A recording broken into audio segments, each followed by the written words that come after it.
दोस्तों, आज हम जिस भौतिक घटना को सुनने वाले हैं वह एक पुराने और शापित आईने की सच्ची घटना है। एक ऐसा शापित आईना जो कि एक परिवार को अपने नए घर में मिला था, लेकिन उसका नतीजा क्या हुआ यह हम आगे के वीडियो में जानेंगे। तो चलिए बिना किसी देरी के इस डरावने घटना को शुरू करते हैं।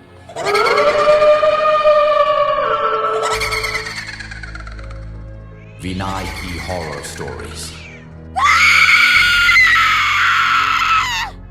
दोस्तों, ये बात 2006 की है, जब राहुल और स्नेहा ने मध्य प्रदेश के एक शहर से थोड़े बाहर इलाके में एक पुराना घर खरीदा था।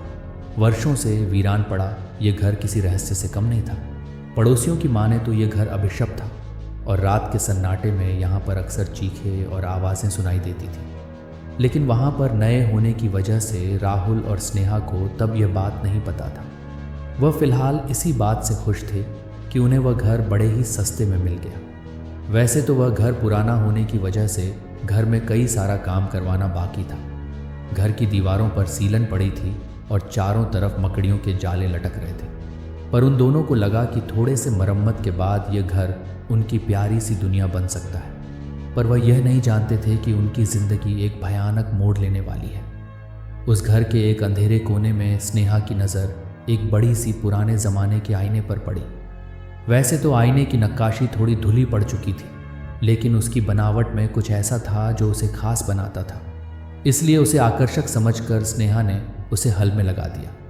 पर ना जाने क्यों उसके इर्द गिर्द एक अजीब सा ठंडक महसूस होता था। कुछ ही दिनों में स्नेहा को उस आईने से एक अजीब सा लगाव होने लगा। वह उसमें घंटों तक खुद को देखती रहती थी, मानो आईने की गहराई में कोई रहस्य छुपा हो। एक रात राहुल ने उसे आईने के सामने खड़े देखा, लेकिन स्नेह उसमें इस कदर खोई हुई थी कि उसे आसपास के माहौल का कोई खबर नहीं था। राहुल ने कई बार स्नेहा को उसके नाम से पुकारा, लेकिन राहुल को कोई भी जवाब नहीं मिला। पर उसने जैसे ही स्नेहा के कंधे पर हाथ रखा, वह घबराकर पीछे हट गई और बोलने लगी कि यहाँ कोई और भी है। पर राहुल ने इस पर उतना ध्यान नहीं दिया, क्योंकि राहुल को यह सब थकान का असर लग रहा था। लेकिन एक शाम जब राहुल हॉल से गुजर रहा था, तब उसने आईने में किसी अजनबी के परछाई को देखा। वह परछाई एक आदमी की आकृति की थी जो ठीक राहुल के पीछे खड़ी थी। लेकिन राहुल ने जैसे ही पीछे मुड़कर देखा, उसे वहां कोई नहीं दिखा। पर यह सब होने के बाद राहुल थोड़े शौक में आ गया था।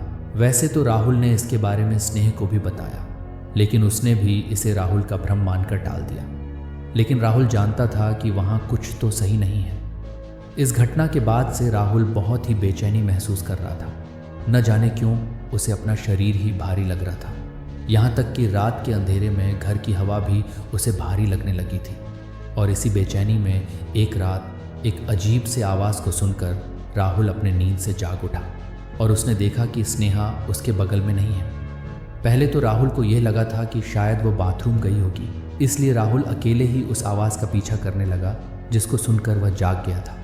पर उस आवाज़ का पीछा करते हुए जब वह हॉल में पहुंचा, तब उसका पूरा शरीर वहां का नज़ारा देखकर सुन पड़ गया। उसने देखा कि स्नेहा फिर से आईने के सामने खड़ी है, लेकिन इस बार उसकी आंखों में अजीब सी चमक थी। इसलिए राहुल ने घबराकर उसे खींचने की कोशिश की, लेकिन स्नेहा ने उसे इतनी ज़ोर से धक्का दिया कि वह गिर पड़ा, ऐसे मानो कि वह स्नेह थी ही नहीं। राहुल को समझ में नहीं आ रहा था कि आखिर उनके साथ हो क्या रहा है। उसके बाद से राहुल को स्नेहा के व्यवहार में अजीब से बदलाव दिखने लगे। पहले वह बहुत ही खुश मिजाज और बातें करने वाली थी, लेकिन अब वो चुपचाप और गुमसुम रहने लगी थी। वह अक्सर घर के अंधेरे कोनों में बैठी रहती और कभी कभार तो उस आईने के सामने भी, और वह भी कई घंटों तक। एक दिन जब राहुल काम से वापस आया तो उसने स्नेहा को बाथरूम में अजीब तरीके से बात करते हुए सुना। राहुल को लगा कि वह फ़ोन पर बात कर रही होगी, लेकिन जब वह दरवाजे के पास गया, तब अंदर से उसे किसी पुरुष का आवाज़ सुनाई दी, जो कि राहुल ने साफ सुना था। पर इसमें हैरानी की बात यह थी कि जब स्नेहा बाथरूम से निकली, तब वहाँ कोई और नहीं था। राहुल इसी सोच में उस रात सोया नहीं था, इसलिए इनका जवाब पाने के लिए वह अगले दिन पड़ोसियों के पास गया, जो वहाँ सालों से रहते थे। लेकिन जब राहुल को पड़ोसियों से घर के इतिहास के बारे में पता चला, तब कहानी और भी अजीब होती चली गई। एक बुजुर्ग पड़ोसी ने बताया कि इस घर का पिछला मालिक अजीबोगरीब चीज़ें इकट्ठा करने का शौक रखता था। उसके घर में पुराने आईने और विचित्र मूर्ति जैसी और भी बहुत सी चीज़ें थीं जिसे उसने दुनिया भर के अलग अलग हिस्सों से खरीदा था। उस पड़ोसी ने यह भी कहा कि उस घर के पुराने मालिक ने किसी पुराने बाजार से एक ऐसे आईने को खरीदा था जिसके बाद से ही उस घर में सब कुछ बदल गया। उस आईने के बारे में यह आद थी कि यह कभी एक मानसिक रोगी महिला का था जो उसमें देखकर अपने आप से ही बातें करती थी, लेकिन एक दिन अचानक उसी आईने के सामने उसकी अकाल मृत्यु हो गई और उस हादसे के बाद से उस आईने को लोग शापित मानने लगे थे, क्योंकि वह आईना जहाँ भी रखा जाता था वहाँ कुछ ना कुछ बुरा होता था। हालांकि सबको जानने के बाद जब राहुल ने आईने को घर से हटाने की कोशिश की तब स्नेहा ने उसे ऐसा करने से मना कर दिया, क्योंकि स्नेहा का आईने के प्रति लगाव इतना बढ़ चुका था कि उसे यह बात मानने में दिक्कत हो रही थी कि कोई चीज़ उसे प्रभावित कर रही है। राहुल ने कई लोगों से मदद लेने की कोशिश की, यहाँ तक कि पुजारियों और तांत्रिकों से भी, लेकिन कुछ भी असरदार नहीं रहा। समय के साथ साथ घर का माहौल और स्नेहा की हालत और भी बिगड़ती गई। आखिरकार स्नेहा की बिगड़ती स्थिति और लगातार बढ़ते तनाव को देखते हुए राहुल ने निर्णय लिया कि इस घर में रहना अब सुरक्षित नहीं है। दोनों ने जल्दबाजी में घर को छोड़ने का फैसला किया। सामान को ज़्यादा महत्व ना देते हुए वह बस ज़रूरी चीज़ों को लेकर वहाँ से निकल गए। वैसे तो शुरुआत में यह कठिन था, लेकिन घर छोड़ने के बाद स्नेहा की हालत धीरे धीरे सुधरने लगी। उसने आईने के प्रभाव से बाहर निकलने में थोड़ा समय तो लिया, लेकिन अंत में वह फिर से सामान्य जीवन की ओर लौट आई। उनका पुराना घर आज भी वैसे ही वीरान पड़ा है। वहाँ के लोग कहते हैं कि अक्सर रात के वक्त उसके अंदर से चीज़ों की गिरने की आवाज़ आती है।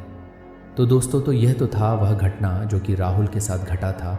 उम्मीद करता हूँ कि आपको यह पसंद आया होगा, और अगर आया हो तो प्लीज़ इस वीडियो को लाइक करके इसे अपने दोस्तों के साथ शेयर करना मत भूलना, और साथ ही साथ इस चैनल को सब्सक्राइब करके नोटिफिकेशन बेल को भी दबा देना, ताकि हमारे आने वाले सभी वीडियोस आपके पास सबसे पहले पहुँचें। धन्यवाद दोस्त।